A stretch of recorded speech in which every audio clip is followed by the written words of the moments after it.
even when I supported him, I said this when I was supporting him. I know I'm going to turn on him. I know he's going to be a disappointment. I know this is going to be a disaster because we had already seen the first 4 years. But I will say I am surprised by how awful it's been.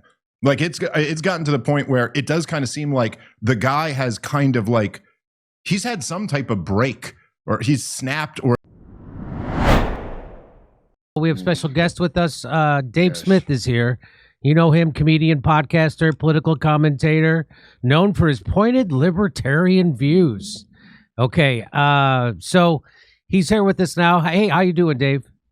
Good. What's up, guys? Good to be back. Oh, also, Kurt Mexican is here. Hi, Kurt. How are you? I wore my landman outfit to talk to you, Dave Smith.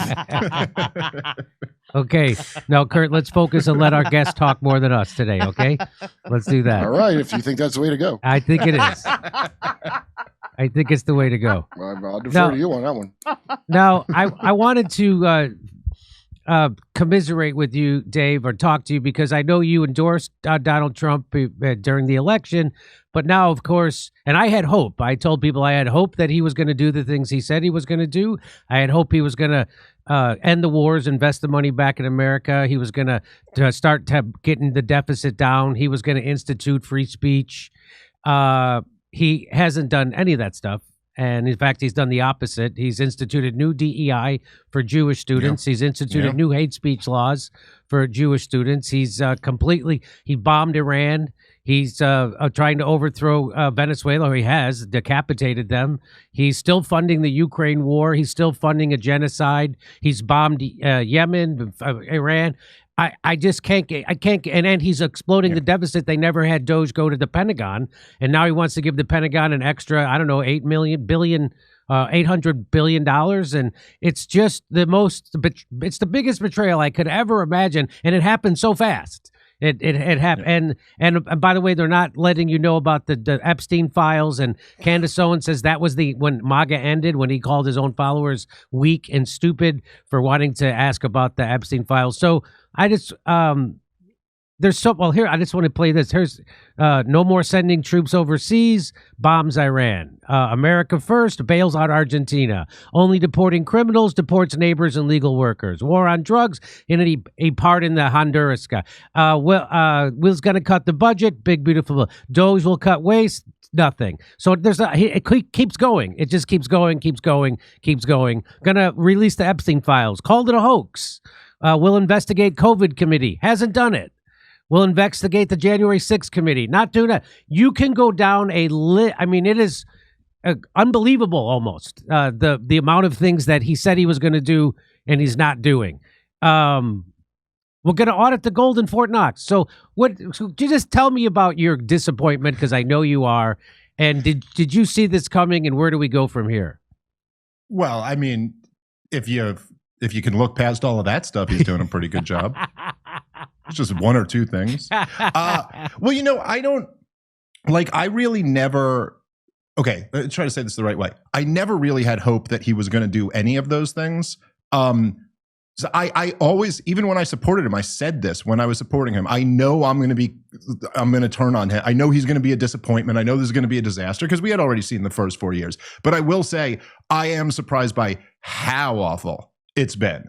Like it's gotten to the point where it does kind of seem like the guy has kind of like he's had some type of break, or he's snapped, or at least he's concluded that, like, since he can't roll any of the shit back, he's just gonna be an emperor and lean into it. It seems like to me. But I always felt like the reason why I voted for Trump in 24 was that, well, number one, I thought Kamala Harris being the president of the United States was an intolerable humiliation for any country to survive. And I really thought the value was just that it broke. It was like the last blow to the corporate media. What was that, Kurt? It's just so funny. Like, I haven't heard it classified that way, but I would agree. I would say, like, if Kamala Harris was somehow in charge of Europe, it would be dead now instead of on its way out. Yeah, you can't come back from that. It's it's like it was a step down from having a senile person in there. I thought so the whole time, dude. Now, the thing is that, Trump, it's not just Trump, like it's the whole cast. It's the whole crew. I mean, like Kash Patel and Dan Bongino and Tulsi Gabbard and like all of them have totally just, I mean, betrayed everything that they were all about or supposedly all about for years and years and years. But I do think one of the things that's cool is that it was kind of like after the 2024 election, the corporate media had to admit that they were defeated. And, like if you remember back at like during COVID, Brian Stelter would get on TV every day and talk about the fringe Joe Rogan. Yes. Like they would still try to frame it as if we're the mainstream. And this guy, like me with my 300,000 viewers is the mainstream. And this knucklehead with his 20 million views is over here on the fringe. But after 2024, they all in unison went, we need our own Joe Rogan. Like they all admitted that. So I think the best thing to come out of this is that the new media is now the decentralized internet media. And that media, I actually think what's cool is that a lot of them haven't stood for Trump's bullshit. And I think that, when you said Candace said it was the Epstein cover up, I thought it was because if you remember, it was last summer. It was the 1-2 punch. It was bombing Iran and covering up the Epstein thing. And they're both obviously for the same reason. You know what I mean? Like I don't know if you saw it just today in the new batch that was released. There's one document that's like, Trump has been compromised by Israel. And you're like, oh, wow. Is that true? No. What's next? Are you going to tell me Barry Weiss isn't calling balls and strikes on this thing? Does she have an agenda? Like, but so anyway, I think that's cool that there has been like this big, like for all the talk about how Trump's followers are like cult-like sycophants, and that's definitely true for a percentage of them, but there's a whole other huge chunk of them who are just like, nah, we're not going along with this. Well, there's people like you, there's people like Theo Vaughn, there's people like Joe Rogan, there's people like Tucker Carlson, Candace Owens, that are not going along with it. So it's definitely a fractured base, and he would never get elected again if he had to run right now. I mean, who knows? Maybe they would put up a dead Kamala Harris to run against him, and then he would win. But are you excited about getting to the bottom of the 2020 election by kidnapping CIA asset Dore? So yes, I am excited to get to the bottom of that. So, but yeah, so you would.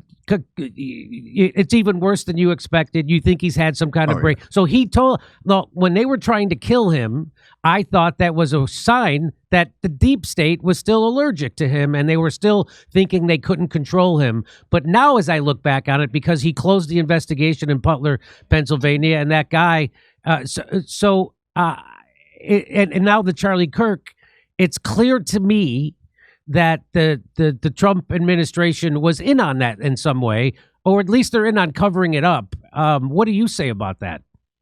Well, I mean, I don't know about the Charlie Kirk one. I do know, obviously, they all tried to manipulate the situation in their favor immediately. I mean, Netanyahu was out on the news like within hours of Charlie Kirk getting killed, trying to manipulate the thing. I think that, I think they always have contingency plans, the deep state, and so I think there's no question. They were trying to get him locked up. You know what I mean? Like they were trying to remove him from state ballots. They were doing what they didn't want Donald Trump to get back in. But that doesn't mean they don't have a plan B, which is that we can control him once he gets back in. And so I think the thing is that it would have been much better for them. Again, this is why I supported Trump ultimately. It would have been much better for them if they could have gotten Kamala Harris over the finish line, because then it would have been like Donald Trump winning is symbolic of something. It's symbolic. The mask falling off. Well, yeah, but it's a lot of people want to vote for a candidate who says there's a bunch of criminals in Washington, D.C. We want to drain the swamp. We're furious at them. They don't like that. Like in the same way that they don't like Bernie Sanders. It's not anything about any one of Bernie Sanders' policies. It's just like when Bernie Sanders running, he's going like the big banks and the millionaires and the billionaires and blah, blah, blah. And, the system is run by big banks and billionaires. They don't really like hearing that so much. And so but then again, that doesn't mean that once you get in there, they don't have a plan B. And the plan in his first term was to frame him for being a Russian spy, right, and bog him down for 3 years with that. And it seems like the plan this time was, I don't know, to get him scared that something was going to happen to him. And they had Miriam Adelson financing his whole campaign. So here we are. But he's made his decision. Look, we're probably going to be bombing Iran again within the next couple weeks. Fingers crossed. We stand with you. We stand with you. Wait, so first of all, just because they have factions within the deep state doesn't mean any faction is on your side. They both have to serve under the shadow government. The deep state is just the administrative part of it. Right. So, of course, they're going to have a white square and black square, so to speak, but at the end of the day, they're all part of the same class of people, right? Trump's like Marjorie Taylor Greene said, it could hurt my friends. Which friends? Come see us on stand-up tour. We'll be in Lansing, Michigan, Milwaukee, Wisconsin, Salt Lake City, and Las Vegas. Go to jimmydore.com for a link for tickets.